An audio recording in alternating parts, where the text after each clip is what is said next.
ऐसा कोई भी नहीं होगा जो दोनों में सक्सेसफुल हो। अगर दोनों में सक्सेसफुल नहीं हो सकता, या तो फिर वो पढ़ाई में सक्सेसफुल होगा या फिर खेल में सक्सेसफुल होगा। अगर जीवन हमें यह बता रहा है कि हमें दोनों में से एक को चूज करना है, तो अगर हम खेल को स्कूल का हिस्सा बना देंगे तो पढ़ाई अच्छे से नहीं कर पाएंगे। जैसे कि अभी देख सकते हैं, अभी अर्धवार्षिक परीक्षा गई, इससे पहले त्रैमासिक परीक्षा गई, उसमें कुछ विद्यार्थियों ने खेल कूद में भाग लिया था, जिससे कारण उनका रिजल्ट डाउन आया। जैसे वो पढ़ाई को छोड़कर उन्होंने खेल कूद को महत्व दिया अधिक, इस वजह से उनका रिजल्ट डाउन आया।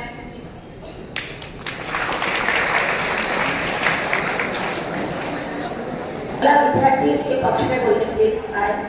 प्रभात, मेरा नाम सुनिए, मैं योग पर पक्ष में बोलूँगी।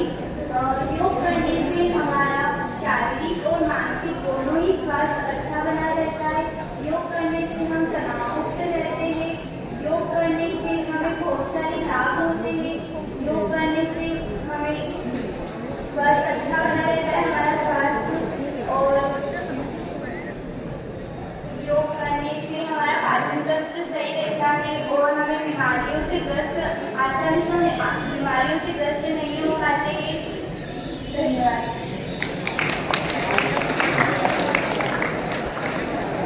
योग और खेल, मैं विपक्ष में बोलूँगी। हमारे विद्यार्थी जीवन में बहुत से विद्यार्थी ऐसे होते हैं जो शारीरिक रूप से विकलांग होते हैं। कोई सुन नहीं पाता, कोई देख नहीं पाता, कोई बोल नहीं पाता, कोई चल नहीं पाता। ऐसी स्थिति में यदि हम स्कूलों में खेल और योग को जरूरी कंपल्सरी कर देंगे तो इन विद्यार्थियों को योग और खेलकूद करने में कई कठिनाइयों का सामना करना पड़ेगा, जिनसे उनमें मानसिक अशांति बनेगी और उन्हें दूसरे बच्चों से घृणा होने लगेगी। वैसे तो योग को मानसिक शांति और एकाग्रता के लिए करते हैं, लेकिन यहाँ पर तो मानसिक अशांति उत्पन्न हो जाएगी। और हमारे भारत जैसे लोकतांत्रिक देश में कई जातिगत भगवानों, अल्लाह, विष्णु को मानने वाले कई लोग रहते हैं। योग की उत्पत्ति तो हिंदू धर्म से हुई है, लेकिन मानव कल्याण के लिए हुई है।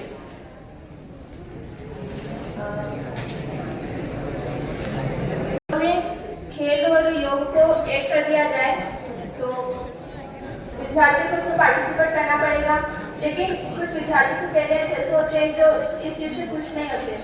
ऐसी स्थिति में विद्यार्थियों को स्कूल और शिक्षक योग करने के लिए फोर्स करेंगे और घर पर उनके पेरेंट्स बोलेंगे कि तुम योग मत करो, हमारा धर्म अलाउड नहीं करता, मानता नहीं है। ऐसी स्थिति में विद्यार्थियों में मानसिक अशांति बनेगी और मानसिक प्रेशर बनेगा और मानसिक अशांति बनेगी। योग को मानसिक शांति और एकाग्रता के लिए किया जाता है, लेकिन हमें मानसिक अशांति बनेगी तो योग करने का कोई मतलब नहीं निकलता है। सुप्रभात, मैं प्रतिज्ञा करा की कक्षा 9वीं ब की ओर से आज हमारा विषय खेल और योग को पाठ्यक्रम का अनिवार्य अंग बनाया जाना है, उचित है या नहीं। तो मैं इसके पक्ष में बोलने वाली हूँ। खेल और योग हमारे लिए अत्यंत आवश्यक है।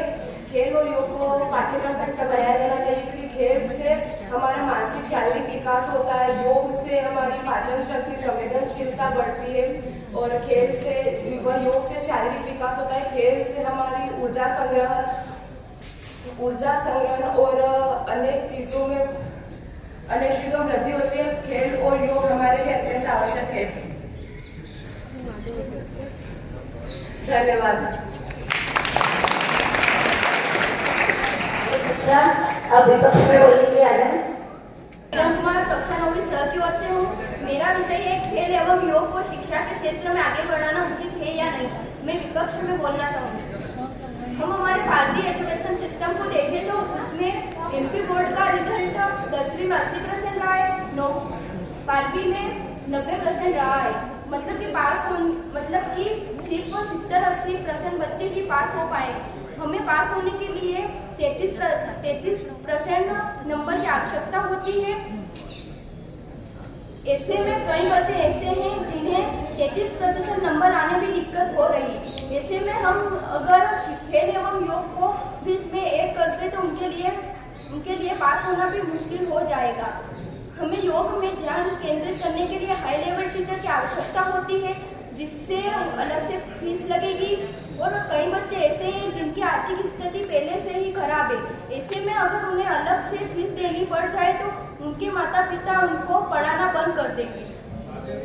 धन्यवाद।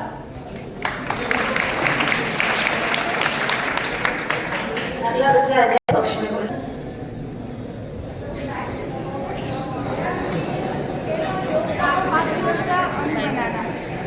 पास में चल जाओ। खेल और योग हमारे जीवन के लिए बहुत महत्वपूर्ण है। अगर हम योग को दिनचर्या में शामिल, हमारा स्वास्थ्य स्वस्थ रहेगा। और अगर हम योग से हमारा मानसिक शारीरिक विकास होगा। खेल खेलने से हमें पढ़ाई के साथ साथ खेल भी खेलना चाहिए। और योग हमारे जीवन के लिए मानसिक शारीरिक विकास में साथ भेज दो वहाँ से। देगा और पढ़ाई के लिए हमारी एकाग्रता बढ़ेगी। हाँ, हो गया, एक ताली बजाए।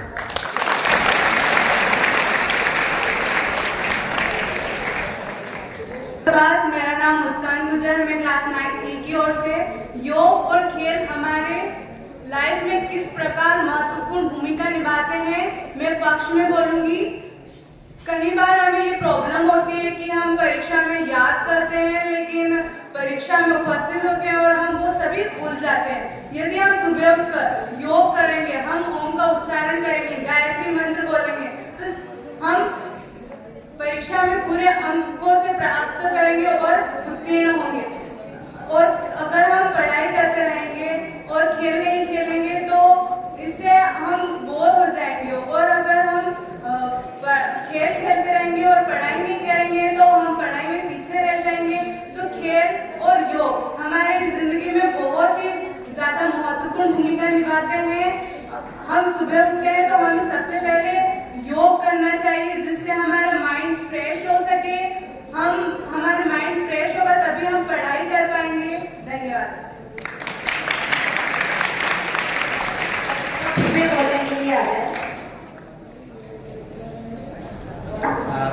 कुछ क्लास टीचर से आज आप सभी के समक्ष के बारे में बोलने के लिए उपस्थित हूँ। विषय है खेल और योग का पाठ्यक्रम में विपक्ष का विषय। खेल हमारे लिए महत्वपूर्ण है किंतु खेल से हमारे समय का दुरुपयोग होता है। खेल दो प्रकार के होते हैं, एक घर में खेलने के लायक और एक बाहर खेलने लायक। घर में हम खेल खेलेंगे तो हमें सूर्य की रोशनी और विटामिन हमें प्राप्त नहीं होंगे। और अगर हम बाहर खेलेंगे तो बाहर हमें खेलते खेलते अगर कहीं लग गई तो गंभीर चोट लगने के कारण हम हॉस्पिटल में हमें भर्ती रहना पड़ता है और हमारी मानसिक स्थिति को भी नुकसान पहुंचता है। अगर हम खेल में ही ध्यान देते रहेंगे तो हमें पढ़ाई करने में प्रॉब्लम होगी। तो आप अगर खेल के बारे में सोचते रहेंगे तो आपका पढ़ाई में बिल्कुल दिमाग नहीं लगेगा। और अगर आप बिना शिक्षा के योग करेंगे तो आपको उसमें भी परेशानी हो सकती है। आपके हाथ पैरों में दर्द हो सकता है और हाथ पैरों में दर्द हो सकता है और आपको कई परेशानियां आ सकती है। इसलिए आप बिना शिक्षा के योग ना करें और बिना शिक्षा के योग करने से आपको कई परेशानियां आ सकती है। धन्यवाद।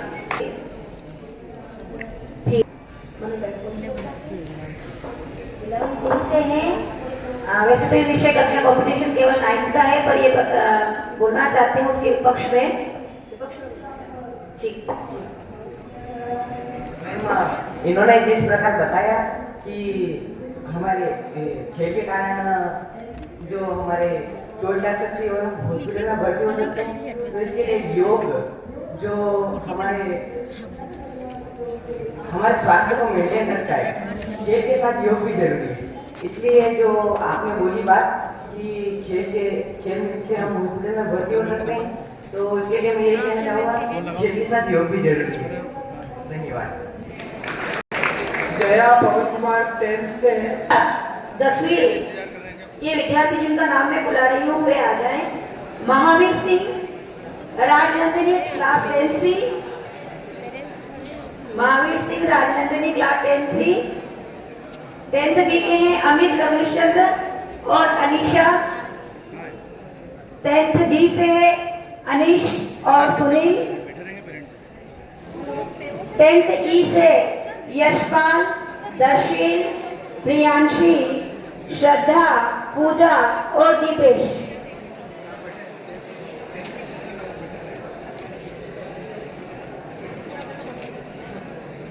इनका विषय है आधुनिक तकनीक मानव की मानसिक क्षमता को कमजोर बना रही है। इनका विषय है आधुनिक तकनीक मानव की मानसिक क्षमता को कमजोर बना रही है। क्या ऐसा हो रहा है? जोड़ने वाले सारे पक्ष में, विपक्ष नहीं आया।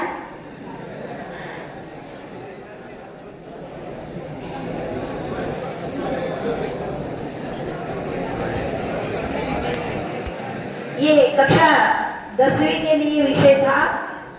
इन विपक्ष वाले उस तरफ बैठे, पक्ष वाले इस तरफ। सर्वप्रथम पक्ष बोलने के लिए अनीश आ गए। सुप्रभात, मेरा नाम अनीश योगी है। मैं क्लास 10th D का छात्र हूँ और मेरा विषय है आधुनिक तकनीक हमारे मानसिक क्षमता को अच्छी बना रही है खराब। तो हमारे जीवन में आधुनिक तकनीक हमारे मानसिक क्षमता को थोड़ी कमजोर भी बना रही है। जैसे कि अगर हमें कुछ क्वेश्चन भी मिलते थे तो हमें अपने दिमाग लगा के हम उनका आंसर भी देते थे, लेकिन आजकल के बच्चे ऐसा नहीं कर रहे। आजकल के बच्चे गूगल पे, मोबाइल पे कुछ भी सर्च करके और उसका आंसर प्राप्त कर लेते हैं। तो मैं यही कहना चाहूँगा कि हमारे जीवन में मानसिक क्षमता हमारी थोड़ी कमजोर भी हो रही है आधुनिक तकनीक के कारण। धन्यवाद। बोलने वाले आ जाए।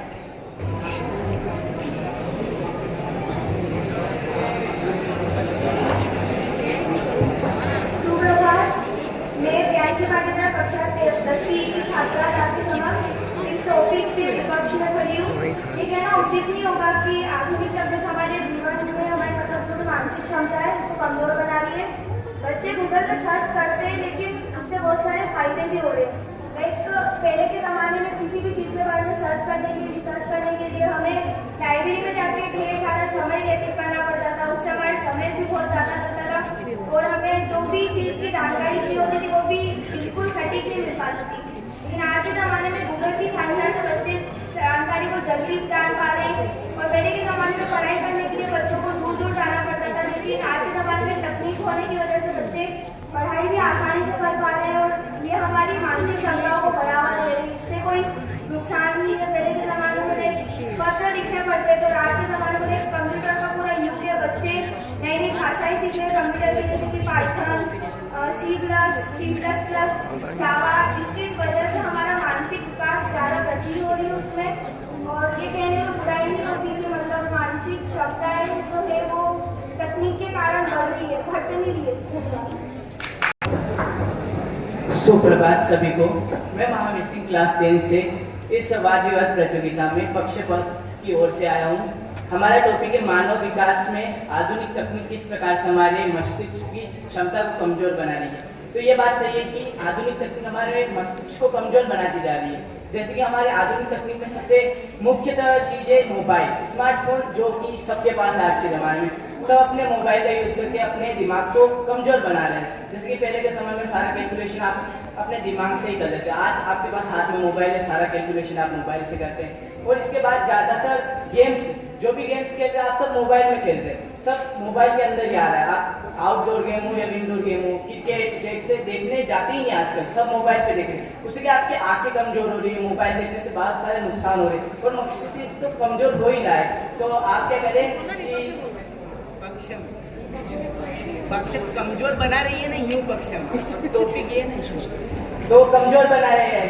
तो आपको क्या करना है कि मोबाइल का मतलब इसका यूज कम करेंगे तो हमारा मस्तिष्क से ज्यादा काम करेगा। तो धन्यवाद। सुप्रभात, मैं राजनंदिनी दाकर कक्षा 10वीं स की ओर से आज के टॉपिक के विपक्ष में बोलना चाहूंगी। जैसा कि इन्होंने बताया कि मोबाइल हमारे लिए हानिकारक है, ये हमारी आंखों को कमजोर बना रहा है, तो ये बिल्कुल गलत है। मोबाइल हमारे लिए बहुत ही आवश्यक है। आजकल तो हर किसी के पास मोबाइल है और मोबाइल के बिना तो आजकल जीवन असंभव हो गया है। मोबाइल से ही हम सारी कैलकुलेशन कर सकते हैं, ये हमारे समय को बचाता है, हमारे कम्युनिकेशन स्किल्स को बढ़ाता है। हमें किसी से बात करनी हो तो हम फट से मोबाइल का इस्तेमाल करके बात कर सकते हैं। और आधुनिक तकनीकें हमारे जीवन को हानि नहीं पहुंचा रही है, ये हमारे जीवन को बहुत ही लाभ पहुंचा रही है। आधुनिक तकनीकों की सहायता से ही हम बहुत सारी चीजें आसानी से कर पा रहे हैं और ये हमारे दिमाग को भी कमजोर नहीं बना रही है। धन्यवाद। मेरा नाम सुनील राठौर है, मैं 10th डी की ओर से।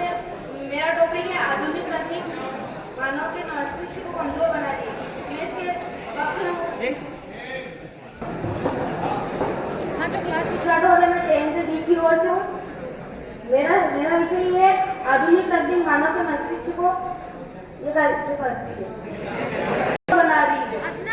मैं इसके पक्ष में बोलना चाहूँगा, आधुनिक तकनीक जो है वो सच में मानव दिमाग को खत्म कर रही है। बच्चे जो है वो अपना दिमाग नहीं लगाते बिल्कुल भी, और सब मोबाइल में सर्च कर लेते हैं। और आजकल जो लोग गेम मोबाइल में ये सब बच्चे उसमें पैसे लगाकर अपने माता पिता के पैसे भी बर्बाद कर रहे हैं और खुद का भी दिमाग को ये कर रहे हैं।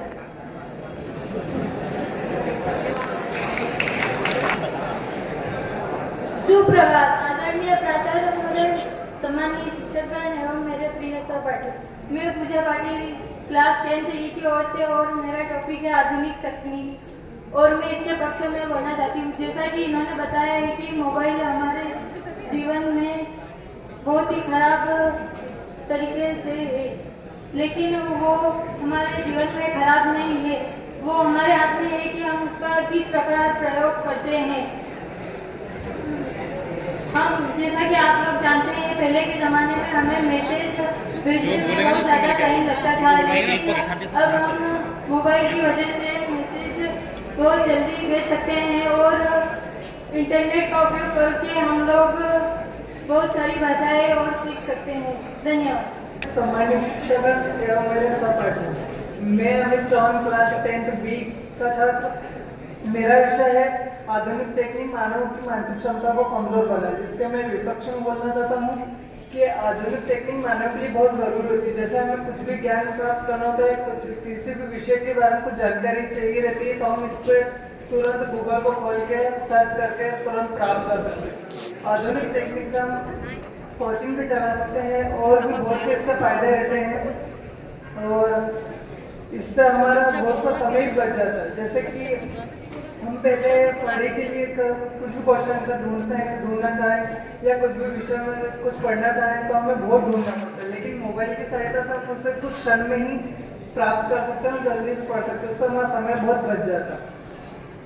और जैसे कि पहले जो डॉक्टर थे उनके पास इतनी सारी टेक्नोलॉजी नहीं थी कि हमारे शरीर के अंदर झाँक के देख सके कि हमारे अंदर क्या प्रॉब्लम है। और बहुत सी टेक्नोलॉजी ऐसी है जो हमारे शरीर के अंदर झाँक के बता सकती है कि हमारे अंदर ये प्रॉब्लम है। और जैसे कि पहले हम कहीं घूमने जाते थे, कहीं भी लगता था, पहले साइकिल बनी और साइकिल सन 1885 में अमेरिका में पहली साइकिल बनी थी, जिसको उनको ट्राई करने के लिए 17 किलोमीटर उन्होंने चलाया। उसके बाद फिर मोटरसाइकिल बनी जो 1800 नहीं सॉरी कुछ गलत हो गया, साइकिल बनी सन 1817 में अमेरिका में, और बाइक बनी सन 1885 में। और इसके बाद अब कारें बनने लग गई, और अब पेट्रोल जो कि कार कुछ अधिक होने लग गया, वहाँ पर उनका खर्चा भी अधिक होता है। तो इसीलिए अब कुछ ऐसे टेक्नोलॉजी हो गई जिनसे समय भी वही लगता है, लेकिन पेट्रोल का यूज नहीं होता। जैसे कुछ इलेक्ट्रॉनिक स्कूटी है, कोई इलेक्ट्रॉनिक कार है, तो इलेक्ट्रॉनिक बाइक भी आने लग गई। और हवाई यात्रा करनी रहती है, हवाई से एरोप्लेन से कहीं जाना रहता है, तो वो भी अब संभव है। पहले ये सब संभव नहीं था। और पहले हमें कुछ भी किसी को इंसान को चिट्ठी मैसेज देने रहते थे, तो अगर जब हम पोस्ट ऑफिस के माध्यम से भेजते तो हमारे 3-4 दिन वेस्ट हो जाते, क्योंकि उनकी प्रोसेस बहुत लंबी होती है। लेकिन अब हम मोबाइल से उनको बहुत जल्दी और कुछ क्षण में बैठ सकते हैं और उनके पास बहुत जल्दी पहुंच जाते हैं, तो जिससे हमारे बहुत फायदे भी हैं। मैं श्रद्धा रानी क्लास 10 की ओर से आज आपके समक्ष उपस्थित हूँ। मेरा टॉपिक है कि टेक्नोलॉजी हमारे लिए गलत नहीं है। तो हम डेटा का उपयोग करके कोई सी भी स्किल अपने अंदर ला सकते हैं। वो तो आपके ऊपर है कि आप उसका उपयोग कैसे कर रहे हैं। अगर आप गलत तरीके से कर रहे हैं तो आपके लिए गलत है, और आप सही तरीके से कर रहे हैं तो आपके लिए सही है। टेक्नोलॉजी खराब नहीं है, आप उसको कैसे यूज कर रहे हैं वो गलत बात है।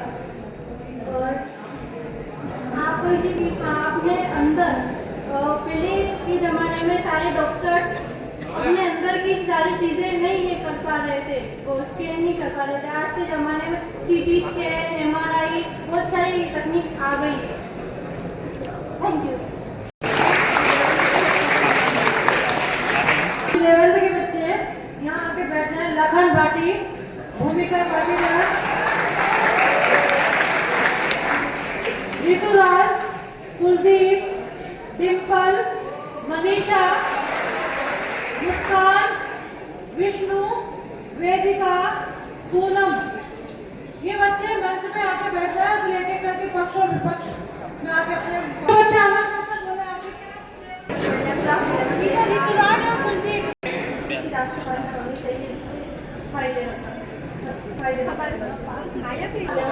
आपके सामने आज एक टॉपिक पे बोलना चाहती हूँ कि हमारे देश में एक ही राष्ट्रभाषा होनी चाहिए। एक सफल राष्ट्र बनाने के लिए दुनिया में एक ही राष्ट्रभाषा होना बहुत आवश्यक है। दुनिया के तकरीबन हर एक देश में एक ही राष्ट्रभाषा है और लोग उसी भाषा का अनुसरण करते हैं। पर हमारे देश में ऐसा नहीं, हमारे देश में अलग अलग भाषाएं, लगभग 400 से भी ज़्यादा भाषाएं बोली जाती है। ऐसा नहीं होना चाहिए। हमारे देश में भी एक ही भाषा होनी चाहिए, क्योंकि हम अब एक ही भाषा बोलते हैं। अलग वहाँ पर हम किसी व्यक्ति से बात करना चाहते हैं तो हमें उनकी बातें समझ नहीं आती है, और ना तो हमें उनकी बातें समझ आती और ना ही उनको हमारी बातें समझ आती। हम एक ही देश में रहकर ऐसा नहीं होना चाहिए। एक ही देश में रहकर हमें अलग अलग भाषा नहीं बोलना चाहिए। एक ही देश में रहकर हमें एक ही भाषा बोलनी चाहिए, ताकि हम कहीं पे भी जाके दुनिया के देश के किसी भी कोने में जाकर कोई सी भी भाषा बोलते, एक ही भाषा बोलते हैं तो सामने वाले को हमारी भाषा समझ में तो आनी चाहिए। कक्षा 11 A की ओर से मैं इस टॉपिक के ऊपर विपक्ष में बोलना चाहता हूँ कि एक देश या एक भाषा राष्ट्र प्रेम को बढ़ाने के लिए अनिवार्य है। विपक्ष मैं ये बोलना चाहता हूँ कि एक भाषा किसी भी देश में राष्ट्र प्रेम बढ़ाने के लिए अनिवार्य नहीं है। आप हमारे ही देश को देख सकते हो। हमारे देश में लगभग 22 भाषाएं बोली जाती है, तो हमारे देश में 22 भाषा बोली जाती है, तो भी यहाँ लोगों के बीच राष्ट्र प्रेम है। अगर हमें हमारे देश में एक भाषा बोलने वाले कम से कम 44% लोग हैं और बाकी 56% लोग ही अदर भाषा बोलते हैं, और हम अगर एक भाषा नहीं बोल सकते, हम एक भाषा बोलने का तरीका भी नहीं ढूंढ सकते। इस कारण कई विद्रोह भी हुए हमारे देश में। पहला भाषा आंदोलन हुआ था 1937 को और दूसरा हुआ था 1965 को, जो हिंदी भाषा के विरुद्ध दक्षिणी राज्य, हमारे भारत के दक्षिणी राज्यों ने किया था। तमिलनाडु शुरू से ही किसी एक भाषा के खिलाफ रहा है, और हम कई प्रयास भी किए गए थे कि किसी एक भाषा को अपने देश में सभी से बुलवाया जाए, पर ऐसा नहीं हुआ। हम अगर किसी भाषा को सभी लोगों से बुलवाना चाहते हैं तो हमें सबसे पहले उसको शिक्षा के थ्रू ही सभी लोगों तक उस भाषा को पहुंचा सकते हैं, और उन शिक्षा के थ्रू ही हम लोगों को बता सकते हैं कि ये भाषा बोल सकते हो। पर ऐसा हुआ था तब कोठारी आयोग हुआ था, और त्रिसूत्र भाषा भी हमारे देश में लागू हुआ था, जो 1948 को लागू किया गया था। इसके अनुसार पहली बात थी कि हम अपनी मातृभाषा जो हम बोलते हैं वो, और दूसरे नंबर पर अपनी हिंदी या अपनी भाषा, और तीसरे नंबर पर अंग्रेजी या किसी भाषा को रख सकते हैं। तो उसके अनुसार सभी राज्य ने अपने अपने तौर तरीकों से पहले या दूसरे नंबर पर अपनी भाषा को रखा गया है, और मात्र हिंदी भाषा अपने राज्य में राजभाषा है, ना कि राष्ट्रभाषा है। धन्यवाद। और मैं क्लास 11 से हूँ और आज अनिवार्य है, और मैं इस प्रतियोगिता में पक्ष में बोलना चाहूँगी। जरूरी नहीं है कि एक भाषा राष्ट्र प्रेम की भावना को बढ़ाने के लिए अनिवार्य है, क्योंकि एक देश है जिसमें बहुत सारे शहर है और राज्य भी है, वहाँ पे अलग अलग भाषा बोली जाती है और इससे कई व्यक्तियों में किसी न किसी के मन में तो ये बात आती होगी कि हमारी भाषा को ऊंचा दर्जा दिया जाए। इस वजह से राष्ट्र प्रेम कम भी हो सकता है। तो इस वजह से एक देश में एक ही भाषा होनी चाहिए और सभी देशों के तुल्य हमारे देश में ये भी हो सकता है कि हम हमारे देश में एक भाषा करके और उसका दर्जा उत्पन्न कर सकें। और अगर हम एक ही भाषा रखेंगे हमारे देश में तो हम किसी भी व्यवसाय को करने के लिए हम उसका उपयोग आसानी से कर सकते हैं और हम सामने वाले की जो बात है उसको अच्छे से समझ भी सकते हैं। इसलिए हमारे देश में एक ही भाषा होना जरूरी है। धन्यवाद। एक देश एक भाषा के विपक्ष में बोलूंगा। एक देश एक भाषा ऐसा हो नहीं सकता है क्योंकि सभी जगह बात करते हैं एक देश एक भाषा, वो लगता है कि हमारी भाषा को दर्जा दिया गया है। और यही एक हम दो देशों को उदाहरण ले सकते हैं, पाकिस्तान और बांग्लादेश। बांग्लादेश में पाकिस्तान में उर्दू बोली जाती है, 55% लोग उर्दू बोलते हैं। यहाँ पे बांग्लादेश में 7% लोग को बंगाली आती है। तो इसी प्रकार हमें बांग्लादेशी को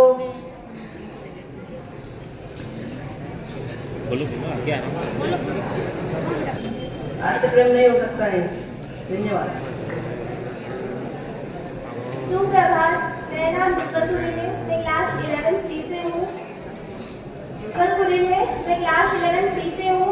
मैं कक्ष में बोल रही हूँ। मेरा सब्जेक्ट है एक देश एक भाषा, राष्ट्र प्रेम की भावना को बढ़ाने के लिए अनिवार्य है। मेरा पहला टॉपिक है कि एक देश के लिए मतलब जहाँ हम पैदा हुए, जहाँ हम अन्न जल हवा सब ग्रहण करते हैं वो हमारा देश है, जहाँ हम रहते हैं। और भाषा जो हमारी मातृभाषा है हिंदी, हम हिंदी भाषा ही ज़्यादातर उपयोग में लाते हैं।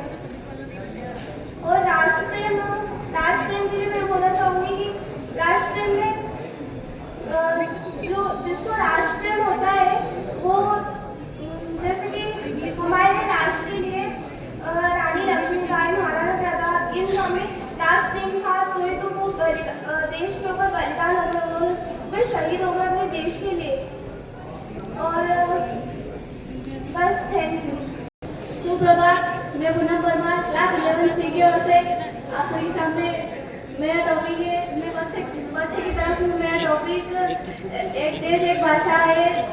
जैसे कि हमारे देश में एक ही भाषा बोलनी चाहिए, जो कि हिंदी है, उसे हमें राष्ट्रभाषा घोषित कर देनी चाहिए। और हम अनेक भाषा बोलते हैं तो किसी को समझ में नहीं आती, तो हमें एक ही भाषा बोलनी चाहिए जिससे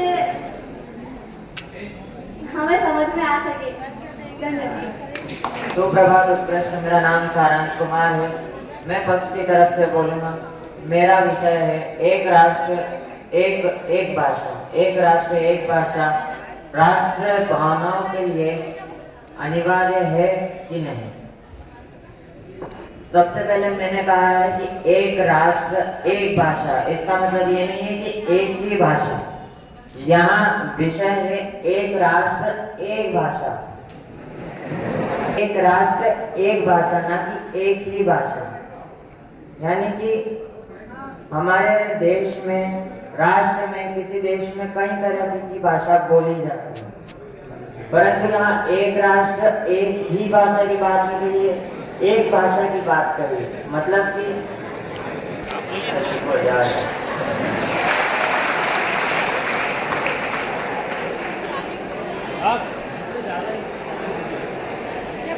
देश में, किसी भी देश में, किसी एक पर्टिकुलर देश की बात नहीं हो रही है, किसी भी राष्ट्र में कोई ना कोई एक ऐसी भाषा रहती है जिससे मन, चित्त, संस्कार इन सब का जुड़ाव होता है। मन, चित्त और संस्कार का जुड़ाव होता है। कोई एक ऐसी भाषा होती है, कई भाषाएं होती है, पर कोई एक ऐसी भाषा होती है किसी देश में जो सिर्फ शब्दों का समावेश नहीं हो सकती, सिर्फ शब्दों का समावेश नहीं हो सकती। आपको याद होगा, आपने सुना होगा अपने शिक्षक जनों से, स्वामी विवेकानंद अमेरिका में स्पीच देने के लिए गए थे एक सभा में। तो वहाँ पे जितने भी महानुभाव थे सब ने आकर अपनी शुरुआत में एक ही शब्द कहा था, 2-3 शब्द कहे थे, लेडीज एंड जेंटलमैन। लेकिन जब विवेकानंद जी आए थे तो उन्होंने भले भाषा दूसरी भाषा में कहा था, लेकिन कहा था ब्रदर्स एंड सिस्टर्स। यानी कि उनके हिंदी का, उनकी जो राष्ट्रभाषा थी, उनका जो प्रभाव था, उनका जो आचरण था, वो कहीं ना कहीं उनके अंदर घुला हुआ था। जैसा कि आप समझ सकते हैं कि कोई ना कोई भाषा, कई भाषाएं हैं, लेकिन कुछ भाषाएं ज्ञान के लिए होती है और कुछ भाषाएं होती है जो अंतरात्मा में जुड़कर अपने देश में कहीं ना कहीं हमें संस्कार और हमारे आचरण में घुली हुई रहती है। इसीलिए यहाँ एक भाषा का नहीं, एक ही भाषा का नहीं, एक भाषा का कहा है। हाँ, अगर इससे बड़े उदाहरण से समझ में नहीं आया तो एक और उदाहरण देता हूँ, एक और उदाहरण, ठीक है। अगर यहाँ से मैं पूछूं कि राइट टू एक्सप्लॉयटेशन का मतलब क्या होता है, तो किसी ना किसी यहाँ पे अधिकतर के तोते उड़ जाएंगे। तो अगर मैं यहाँ से ये पूछूं कि शोषण के विरुद्ध अधिकार क्या होता है, तो यहाँ पे 11th और 12th के जो भी राजनीतिज्ञ होंगे वो बोल देंगे कि ये बात संविधान के 23 और 24वें आर्टिकल की हो रही है। तो यही बात है, जब एक शिशु जाता है स्कूल, तो पहली बार जब एक शिशु स्कूल जाता है तो उसे घर में उसकी माँ के बारे में माँ कहकर पुकारा जाता है। पर जब वो पहली बार अपने स्कूल में जाता है तो वहां पर उसे कहते हैं कि माँ का मतलब मदर होता है, तो उसकी दुनिया ही पलट जाती है कि ये क्या होता है। तो यही है कि यहाँ एक भाषा का नहीं, एक ही भाषा का, एक ही भाषा का नहीं, एक भाषा का है। जिस बार किसी देश ने ये गुड मॉर्निंग, मेरा नाम अंतिम बाला सरगर है। मैं क्लास 12th से हूँ और आज का मेरा विषय है कि सरकार को नौकरी से ज़्यादा स्टार्टअप पर ध्यान देना चाहिए। तो मैं इससे एग्री करती हूँ कि सरकार को नौकरी से ज़्यादा स्टार्टअप पर ध्यान देना चाहिए, क्योंकि भारत की जनसंख्या को देखकर भारत मतलब जो सरकार है वो सबको नौकरी नहीं दे सकती। मतलब 2% सरकारी नौकरी की संभावना हो सकती है, पर बाकी के बच्चे लोगों को स्टार्टअप पर ही ध्यान देना चाहिए और जिसको नौकरी नहीं मिलती है वह मतलब अत्यधिक डिप्रेशन में भी आ सकता है। तो इसीलिए मतलब सरकार को नौकरी से ज़्यादा स्टार्टअप पर ध्यान देना चाहिए और मेरा यही मानना है कि मैं आगे चलकर मतलब खुद का ही बिजनेस करूँगी। धन्यवाद आपका भी। देखो, आप सुन रहे हैं, पक्ष में बोलने के लिए 4 जने बैठे हैं। अगर आपको लगता है चारों को सुनने के बाद कि आपके पास तथ्य है विपक्ष में बोलने के लिए, तो वो आके नाम लिखा दे और विपक्ष में आप प्रस्तुत कर सकते हैं इनको सुनने के लिए। पक्ष में बोलने के लिए My name is Dheeraj Dangat and I am from class 12C and I am in the favor of why should government invest in startups rather than government jobs. So startups are a major pillar in growing countries like America, China, UAE and etc. Startups are not only making the person rich, but also the government is getting it. Startups are not only making the person rich, but also it creating several jobs that are very important for the person of a country. And countries like India have so much youth empowerment that each and everyone can be given its own government job. And startups are making them, and startups are providing them government job. No, sorry. Startups are providing them job. And companies like Apple, Google, Walmart, Samsung, etc. that are providing many thousands of people jobs. So it is not only beneficial for a person but also the people of the respective countries, and the government should invest in startups. Thank you. Have a great day. Appreciate करना चाहिए बालक को। उसने यहाँ पर Hindi medium का होकर English में अपनी स्पीच दी है, अपना पक्ष रखा है। मेरा नाम रोहित मालवी, कक्षा 12वीं से। मैं स्टार्टअप के बारे में बताऊंगा, क्योंकि सरकार को नौकरी से ज्यादा स्टार्टअप पर बढ़ावा देना चाहिए, क्योंकि हर स्टार्टअप से ही हर एक उद्यमी व्यक्ति बना है। जैसे हम देख सकते हैं मुकेश अंबानी, टाटा अंबानी जैसे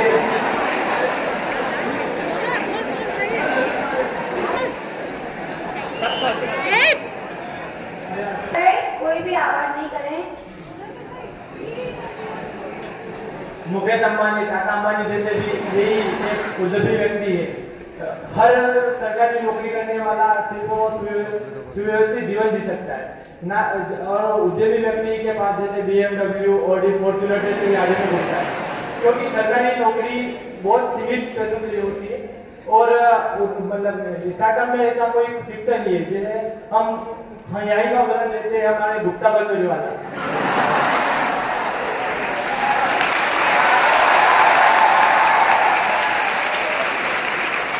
क्योंकि एक नौकरी करने वाला 8 घंटे बैठा रहता है और उसको ये सिर्फ सीमित पैसे मिलता है। जैसे कि वो भैया वहाँ दुकान चला रहे हैं, उनको 2 घंटे में मतलब एक दिन में जितनी कमाई सरकारी नौकरी करने वाला करता है उससे ज्यादा वो कमा सकते हैं। जैसे आप वो एक पानीपत से वाला ये स्टार्टअप ही मतलब खुद से शुरू हुआ, क्योंकि और हमें स्टार्टअप के बारे में देश की बढ़ती जनसंख्या को ध्यान में रखकर बच्चों को 6th क्लास से ही स्टार्टअप के बारे में बताना चाहिए, ताकि वो खुद बड़े हो, मतलब नौकरी करने जैसे की स्थिति पे आए तो वो अपना स्टार्टअप खोल सके, ना कि वो बाद में घबराए। इसलिए मैं ये को अपनी वाणी को विराम दूंगा। धन्यवाद।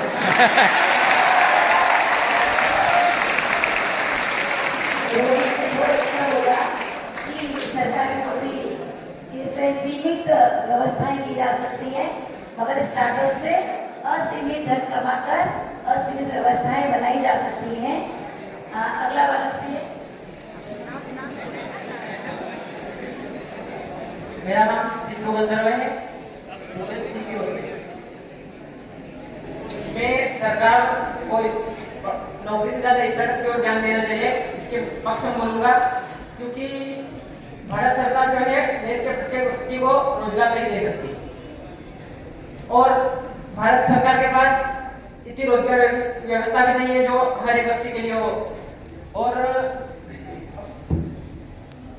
बोले कि अपने स्टूडेंट लाइफ से 6th क्लास से बात सरकार को उपलब्धि के लिए 6th क्लास पढ़ने के बाद अपने स्कूल में 9th से रोजगार बनने के लिए मिशन दिया गया है।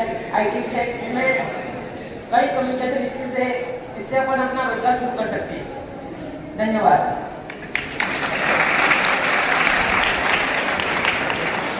ये जो विषय था, ये विषय भी इसलिए दिया गया क्योंकि अब उन्हें अपना लक्ष्य निर्धारित कर अपने जीवन में आगे निर्णय लेना है कि स्टार्टअप की ओर जाना है, उन्हें सरकारी नौकरी के सृजन की ओर जाना है।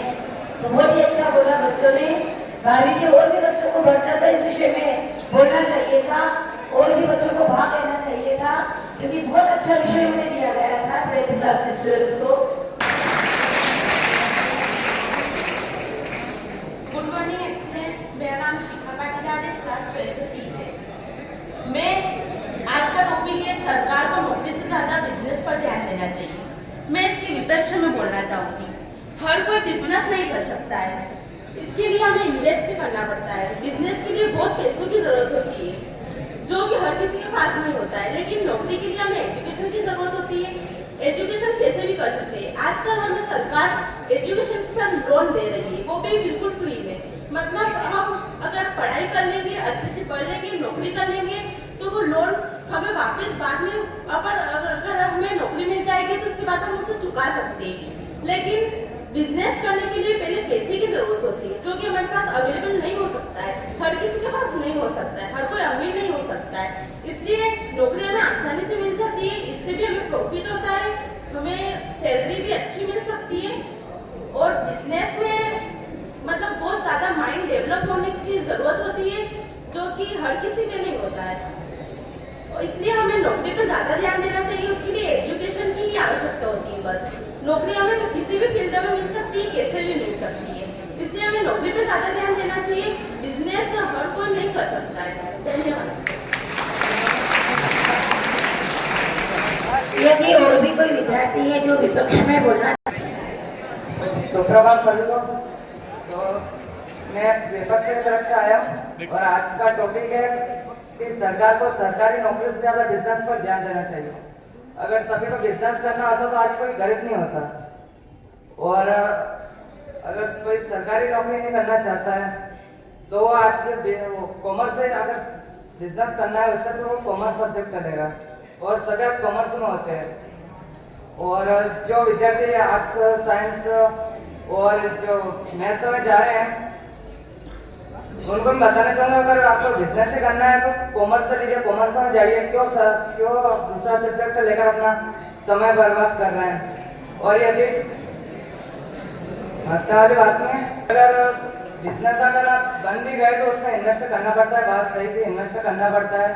और कोई अगर आज इन्वेस्ट करा तो कल करोड़पति आदमी को मतलब उसको लॉस होता है, कल का करोड़पति आदमी का आज कल रोड पे भी आ सकता है। और सरकारी नौकरी अगर माना बहुत कम को मिलती है, माना सरकारी नौकरी बहुत कम को मिलती है, लेकिन बिजनेस से ज्यादा सरकारी नौकरी मायने रखती है। मेरा नाम पायल राठौर, कक्षा 12वीं वाणिज्य विभाग से।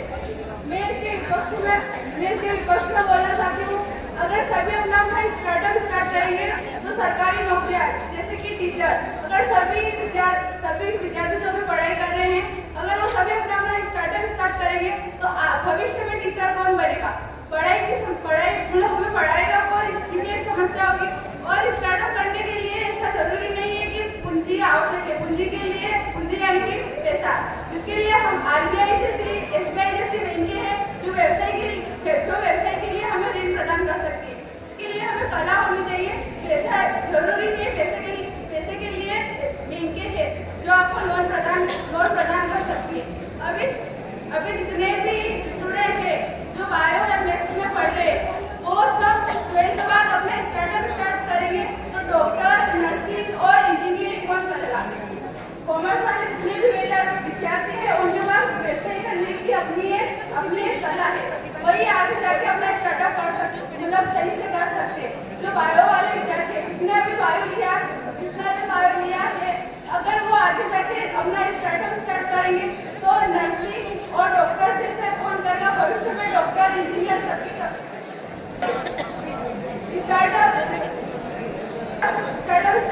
स्टार्ट करेंगे तो सरकारी अपने लिए जो वैकेंसी स्टार्ट करती है सेवा प्रदान करने के लिए, तो उनमें नौकरियां कौन करेगा? स्टार्टअप से ज्यादा सरकारी नौकरियां भी इम्पोर्टेंट है सेवा प्रदान करने के लिए।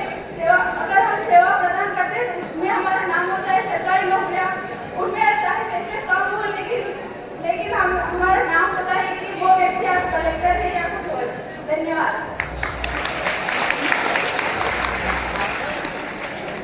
हमें 2 मिनट ही बोलना है। मैं विपक्ष में बोलना चाहती हूँ क्योंकि आजकल है ना सब पढ़ाई तो सब करते हैं, लेकिन अगर सब सोचते हैं कि मैं बिजनेस करूँगा तो कोई भी पढ़ाई पर ज़्यादा ध्यान नहीं देगा। अगर आजकल जो भी बच्चे पढ़ाई कर रहे हैं उनका ड्रीम होगा उसका आगे जाके क्या करना है, उनका ये होगा कि मुझे वो करना है, डॉक्टर बनना है, इंजीनियर बनना है या फिर कुछ और दूसरा कुछ फील्ड में जाना है।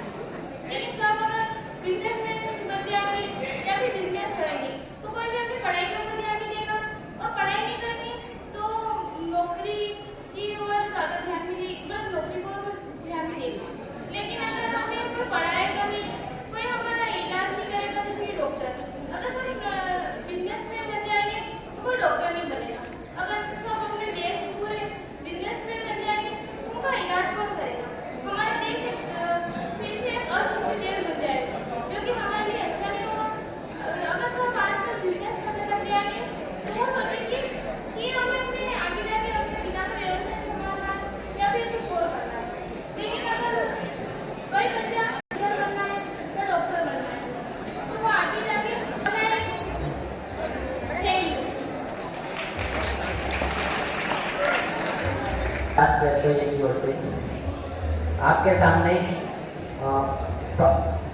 पक्ष की हुआ भारत में लगभग 30% से ज्यादा बेरोजगार है।